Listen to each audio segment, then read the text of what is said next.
Hola, ¿qué tal estáis? Soy Pedro Carrascal, soy el director de la plataforma de organizaciones de pacientes de la POP y quería daros las gracias por darme la oportunidad de participar en esta primera semana europea de la investigación, dar las gracias a ACU por este espacio pues para contaros nuestra perspectiva, ¿no? Desde las organizaciones de pacientes crónicos, con un paraguas un poco más general. Me quería empezar centrando en por qué la participación de los pacientes es esencial en la investigación, y es que, creo que todos tenemos muy claro la importancia que tiene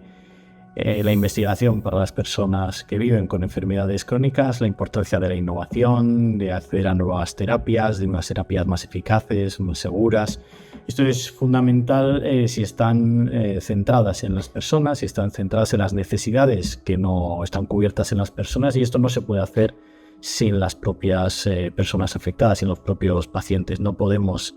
encontrar soluciones a problemas que los pacientes no han sido partícipes de su origen. Hasta ahora hemos estado asistiendo a una forma de hacer investigación diferente, o lo podemos decir de otra manera, y es que ahora estamos asistiendo a un nuevo enfoque donde la participación de los pacientes es fundamental, no solo como sujetos pasivos o sujetos de la propia investigación, sino en todas sus fases. Me detendré con más detalle en esta cuestión un poco más adelante. Pero en cualquier caso estamos asistiendo a un cada vez más importante participación de los pacientes en el ámbito sanitario, y la investigación y los ensayos clínicos es un ejemplo de ellos. Para ello la POP está participando muy activamente para diseñar o generar las circunstancias que permitan que esto ocurra, y la participación no es algo improvisado, no es algo que ocurre de una forma anecdótica, no es algo que nuestro médico nos invita de una forma informal dentro de un ensayo clínico, sino que es algo que para nosotros tiene que estar articulado, tiene que estar regulado, tiene que tener objetivos, tiene que estar medido y tiene que poder ser comparado y tener los recursos, tanto materiales y humanos. Esto básicamente que os estoy contando es la metodología Participación, que creo que a algunas personas ya os sonará, y es algo en lo que la POP está trabajando muy intensamente, tanto en el nivel macro de diseño de políticas sanitarias como en el ámbito hospitalario, y ahora también en el mundo de la investigación. Por lo tanto, para nosotros la participación es fundamental para que los pacientes puedan formar parte del futuro de la investigación, que la investigación se adapte a las necesidades no cubiertas y a los problemas reales de las personas con enfermedades crónicas, y que cada vez esa investigación sea de más calidad. Por lo tanto, investigación con pacientes, investigación con participación puede ser una garantía sin duda de que vamos a acceder a una mejor investigación, no mejores ensayos clínicos.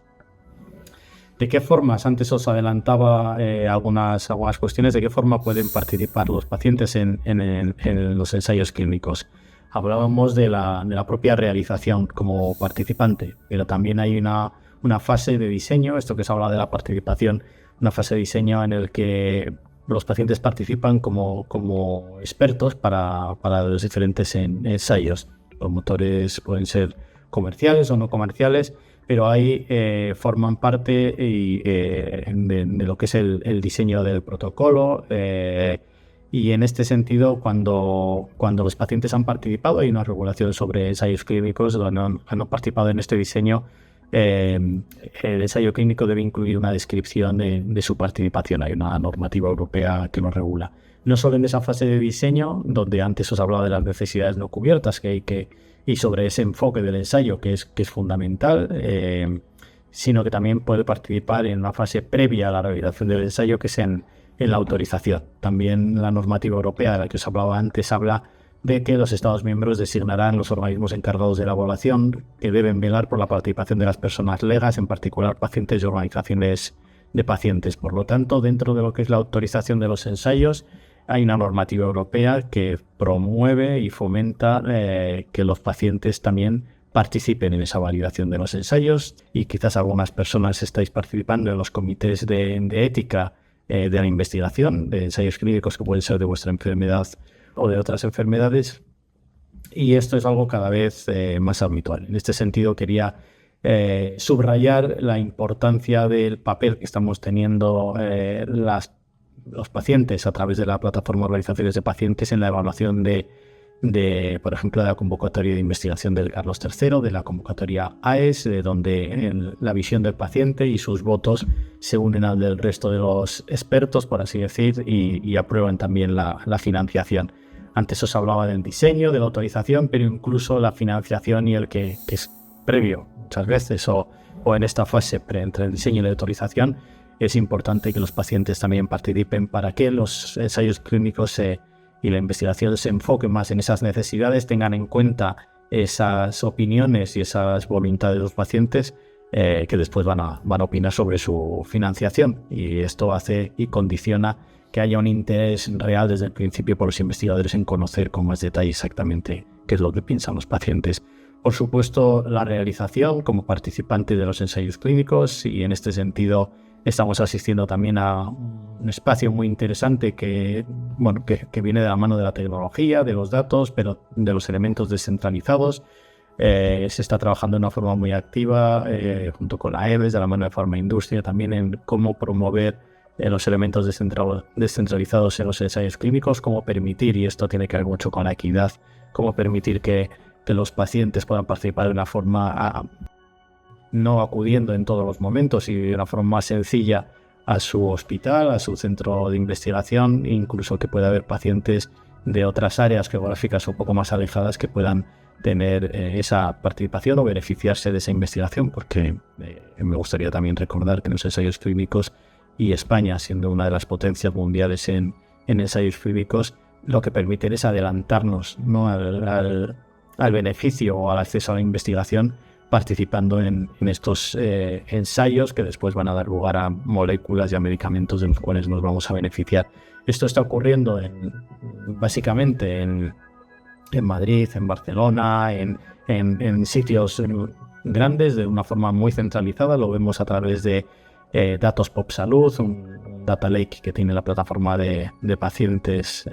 donde mostramos dónde está ocurriendo la investigación en España, quiénes están beneficiando, qué tipo de fases, qué fases están los ensayos, y en este sentido vemos cómo hay una distribución geográfica de los ensayos clínicos muy clara. El hecho de que estemos avanzando en estos elementos descentralizados, incluso hablando de ensayos clínicos en atención primaria, en investigación en atención primaria, abre el abanico de la investigación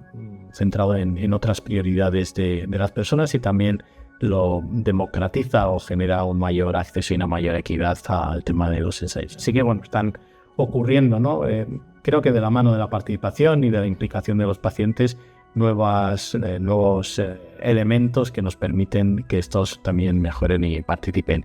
Y os hablaba hasta ahora de diseño, autorización, realización, pero también los pacientes pueden participar en la difusión de sus resultados. Creo que es importante que la ciencia salga de los centros de investigación, sea conocida por la sociedad, por los pacientes. En esto las asociaciones de pacientes jugamos un papel fundamental, lo estamos haciendo. ACU también me consta que participa en la difusión, en la divulgación de contenidos relacionados con ciencia y con investigación. Y en ese sentido es muy importante que lo traslademos en un lenguaje para todo tipo de públicos, que las investigaciones salgan, ¿no?, de los papers en inglés de las revistas especializadas, y que podamos conocer qué está ocurriendo, en qué consiste, incluso tiene mucho que ver después con los consentimientos informados, que es algo que también está cambiando de una forma importante, que no simplemente es marcar unas casillas y aceptar, sino que tiene que ver con el conocimiento de lo que tenemos delante de nosotros, de sus efectos secundarios, de su seguridad, de su eficacia y de cómo se implica para nosotros. Es muy importante que el conocimiento de los pacientes, y vuelvo a insistir en el papel importante de las asociaciones de pacientes en este sentido, cada vez sea mayor.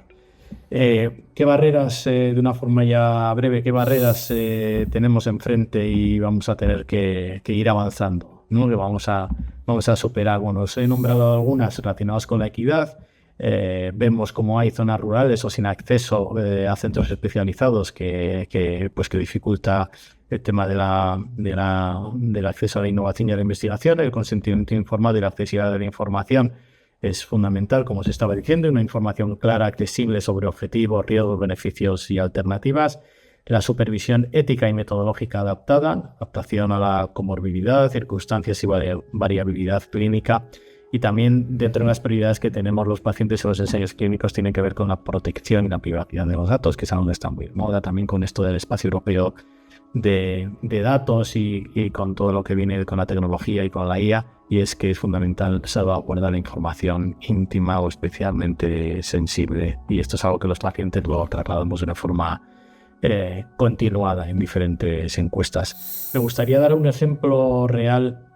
de cómo la voz de los pacientes ha mejorado algunas investigaciones o cuál es el posible camino, ¿no?, que podemos tener los pacientes y las decisiones políticas en salud, y es el PROM que se llama CROBI, es el acrónimo de Cronicidad y Bienestar, y es un PROM que han colaborado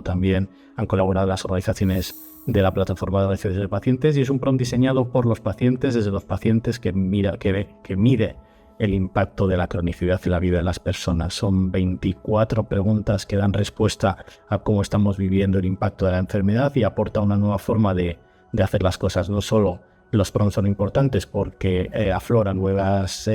información sobre nosotros, pero a veces los PROM que han hecho los médicos o que han diseñado otras personas sobre calidad de vida no reflejan, ¿no?, lo que vivimos o el impacto que tienen las enfermedades, y que los pacientes y las asociaciones se impliquen en el diseño de nuevos PROMs desde el principio y reflejando un poco sus inquietudes es otra forma de cubrir estas necesidades y de que estos PROM y este CROBI, esta escala, pueda ser usada para la investigación en el futuro.